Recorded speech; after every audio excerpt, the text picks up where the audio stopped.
Extractos de El amanecer de todo, capítulo 4. Gente libre, el origen de las culturas y el advenimiento de la propiedad privada. No necesariamente en ese orden. Parte 1. Como hemos visto, nuestros ancestros recolectores eran mucho más atrevidos a la hora de experimentar con las formas sociales, desmantelando y reensamblando sus sociedades a diferentes escalas, a menudo de formas radicalmente distintas con diferentes sistemas de valores de una época del año a la siguiente. Los calendarios de festividades de las grandes civilizaciones agrarias resultan ecos distantes de aquel mundo y de las libertades políticas que ofrecía. Aún así, nunca nos habríamos dado cuenta de todo ello solo gracias a las pruebas materiales. Esta es precisamente la razón por la que el registro etnográfico es tan importante.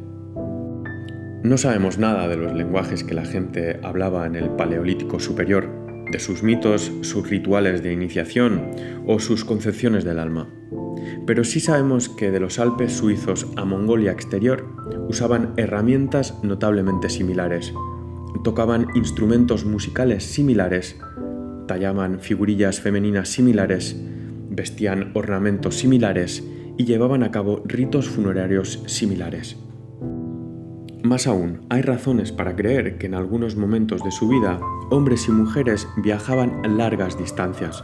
Sorprendentemente, recientes estudios sobre los cazadores-recolectores sugieren que esto es exactamente lo que cabría esperar. Las investigaciones en grupos como los Hatsats del este de África o los Martus australianos demuestran que su composición es notablemente cosmopolita. La mayoría de los miembros pueden incluso no hablar la misma lengua materna. Solo podemos especular sobre cómo pueden haber funcionado sistemas análogos hace 40.000 años, pero las sorprendentes uniformidades materiales observadas por los arqueólogos a través de grandes distancias dan fe de la existencia de estos sistemas. La sociedad, en tanto se la puede comprender, abarcaba en aquella época continentes. Gran parte de esto parece ir en contra de la intuición. Estamos acostumbrados a dar por supuesto que los avances tecnológicos dan como resultado un mundo cada vez más pequeño. La domesticación del caballo y las grandes mejoras en la navegación marítima, por poner solo dos ejemplos, han facilitado, ciertamente, el traslado de las personas. Al mismo tiempo, no obstante, el aumento en el número de los seres humanos parece haber tirado en dirección opuesta, haciendo que, durante gran parte de la historia de la humanidad, proporciones cada vez menores de gente viajase, al menos largas distancias o muy lejos de su casa. Si analizamos lo que sucede a lo largo del tiempo, vemos que la escala a la que operan las relaciones sociales no crece sin parar, sino que no deja de disminuir. A un Paleolítico Superior cosmopolita le sigue un complicado periodo de varios miles de años, que comienza alrededor del 12.000 a.C., en el que por primera vez resulta posible rastrear las características de culturas separadas basándose en algo más que en herramientas de piedra. Los prehistoriadores usan el término mesolíticas para estas poblaciones. En términos generales, lo que observamos no es tanto que el mundo se hace más pequeño, como que los mundos sociales de las personas se vuelven más sectarios, sus vidas y pasiones más proclives a verse circunscritas a fronteras culturales, de clase y de lengua. Podríamos preguntarnos cuáles son los mecanismos que hacen que los seres humanos se esfuercen tanto por demostrar que son diferentes de sus vecinos. De momento, señalemos sencillamente que la proliferación de universos sociales y culturales separados debe de haber contribuido de varios modos al surgimiento de formas de dominación más duraderas e intransigentes. El surgimiento de mundos culturales locales durante el Mesolítico facilitó que una sociedad relativamente autocontenida pudiese abandonar la dispersión estacional y establecerse bajo disposiciones jerárquicas verticales a tiempo completo.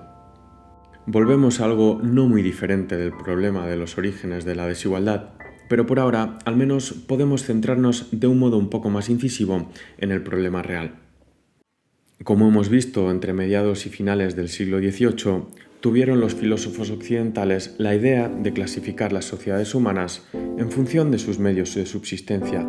Esta idea sigue en gran parte con nosotros. Pero también lo hace la argumentación de Rousseau, de que es tan solo la inclusión de la agricultura la que introduce la desigualdad al permitir el surgimiento de la propiedad agraria. Esta es una de las principales razones por las que hoy en día se sigue insistiendo en dar por sentado que los recolectores vivían en bandas igualitarias, puesto que se asumía que sin los activos productivos, tierra y ganado, y excedentes almacenados, facilitados por la agricultura, no había genuina base material para que nadie dominase a nadie. Ciertamente, el cultivo de cereales y el almacenamiento facilitaron el surgimiento de regímenes burocráticos, pero decir que el cultivo de cereales es responsable del surgimiento de esos estados es un poco como decir que el desarrollo del cálculo es responsable de la invención de la bomba atómica. En esta coyuntura es necesario que nos centremos en la noción misma de excedente. Una de las cosas que nos aparta de los animales no humanos es que estos producen única y exactamente lo que van a comer. Los seres humanos producen invariablemente más. Esto es lo que nos hace simultáneamente la especie más creativa y a la vez más destructiva. Las clases gobernantes son tan solo aquellas que han organizado la sociedad de tal modo que pueden extraer ese excedente para sí mismas, ya sea mediante tributo, esclavitud, diezmos feudales o manipulando notablemente las disposiciones de libre mercado. En el siglo XIX, Marx y muchos de sus compañeros imaginaron que era posible administrar ese excedente colectivamente y de modo equitativo.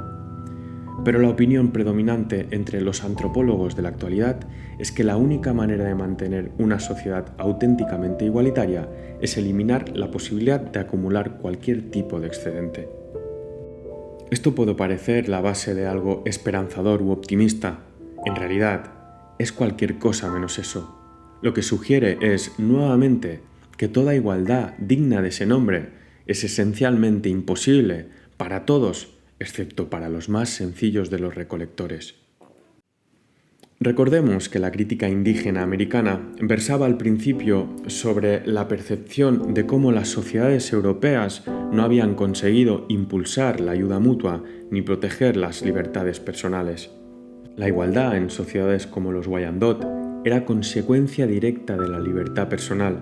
Evidentemente, se puede decir lo mismo a la inversa. Las libertades no son realmente libertades si uno no puede ponerlas en práctica. Los ciudadanos estadounidenses tienen el derecho de viajar a donde deseen, siempre que, claro está, tengan el dinero necesario para el transporte y el alojamiento. Son libres de tener que obedecer las órdenes arbitrarias de superiores, a menos, claro está, que necesiten un empleo. En este sentido, los Hatsats, los Wyandot o pueblos igualitarios como los Nuer estaban menos interesados en el derecho a viajar que en la posibilidad de hacerlo realmente.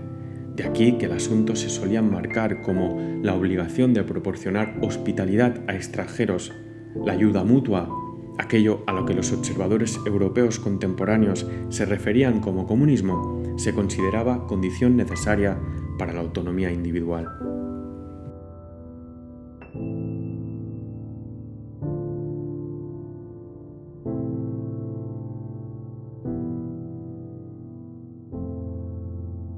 La libertad de abandonar la propia comunidad sabiendo que se será bienvenido en tierras lejanas, la libertad de pasar de unas estructuras sociales a otras en función de la época del año, la libertad de desobedecer a las autoridades sin consecuencias, todas ellas parecen haber sido sencillamente dadas por supuestas entre nuestros ancestros lejanos.